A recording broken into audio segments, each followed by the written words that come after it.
হাল প্রচুর খারাপ। কেন? এই এসআইয়ের জন্য। স্যার কি সমস্যা হয়েছে? এসআইয়ের মধ্যে অনেক পার্টি বুকিং করেছিল, বুকিং করে এসআইয়ের জন্য তারা আসতে পারেনি। আমাদের মাঝি ছিল। এবার সুন্দরবন থেকে ফেরার পথে শাবক সহ বাঘের নদীর পাড়ের বিরল দৃশ্য ক্যামেরাবন্দি পর্যটকদের মোবাইলে সোশ্যাল মিডিয়ায় ঘুরছে সেই দৃশ্য।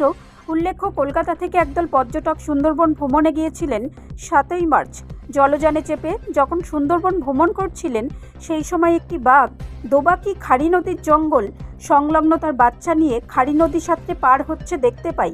শাবক সহ বাঘকে দেখে আনন্দে উৎফুল্ল পর্যটকের দল। ইতিমধ্যেই সোশ্যাল মিডিয়ায় তার বিরল দৃশ্য ভাইরাল। অন্যদিকে এসআইআরের প্রভাবে ব্যাপক ক্ষতি হচ্ছে বলে জানিয়েছেন পর্যটন ব্যবসায়ীরা। সুন্দরবন এলাকায় ঘুরতে আসা পর্যটকরা একের পর এক বুকিং বাতিল করার ক্ষতির মুখে পড়েছেন পর্যটন ব্যবসায়ীর সঙ্গে যুক্ত ব্যবসায়ীরা। বিশেষ করে যারা বোট নিয়ে সুন্দরবনের বিভিন্ন নদীর খাড়িতে পর্যটকদের নিয়ে ঘুরতে যান তাদের বুকিং ক্যান্সেল হচ্ছে। বিগত দিনগুলিতে এসআইআরের হিয়ারিং থাকায় বহু লোকের নাম বাদ পড়ায় তাদের কাগজপত্রের জন্য দৌড়াদৌড়ি করতে হচ্ছে, ফলে ক্ষতির মুখে পড়ছে পর্যটন ব্যবসা।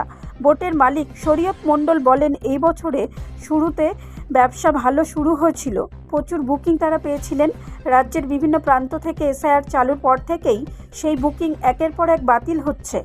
হাল প্রচুর খারাপ। কেন? এই এসআইয়ের জন্য। স্যার কি সমস্যা হয়েছে? এসআইয়ের মধ্যে অনেক পার্টি বুকিং করেছিল, বুকিং করে এসআইয়ের জন্য তারা আসতে পারেনি। আমাদের মাঝি ছিল বা আমাদের হেল্পার ছিল, তাদের মাইনেগুলো সব ঘর থেকে দেওয়া হয়েছে, যার জন্য প্রচুর লোকসান হয়েছে। কতগুলো পার্টি আপনার ক্যান্সেল? হ্যাঁ, আমার 25-30টা হবে। আর্থিকভাবে তো অনেকটাই লস। হ্যাঁ, অনেকটাই লস হয়ে গেছে। কি নাম আপনার? তাপস দাস আমার।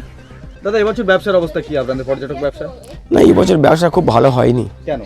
প্রথম তাহলে আমাদের যেরকম বুকিং হয়েছিল সেই হিসাবে আমাদের তারপরে এসআই যখন শুরু হয়েছে তখন কিছু কিছু পার্টি আমাদের অ্যাডভান্স করে ক্যান্সেল করেছে, অনেক ক্যান্সেল হয়েছে আমাদের। কতটা আর্থিকভাবে এবছর তাহলে ক্ষতি? না, এই বছর ব্যবসা খুব ভালো হয়নি, আর্থিকভাবে আমার প্রচুর লস। এখন কি আর ব্যবসা হচ্ছে? না, এখন ব্যবসা হচ্ছে না। কি কারণে? এই এসআইয়ের কারণে। কি নাম আপনার? আমার নাম বিশ্বনাথ রায়। ব্যুরো রিপোর্ট, রাষ্ট্রীয় প্রসার বাংলা।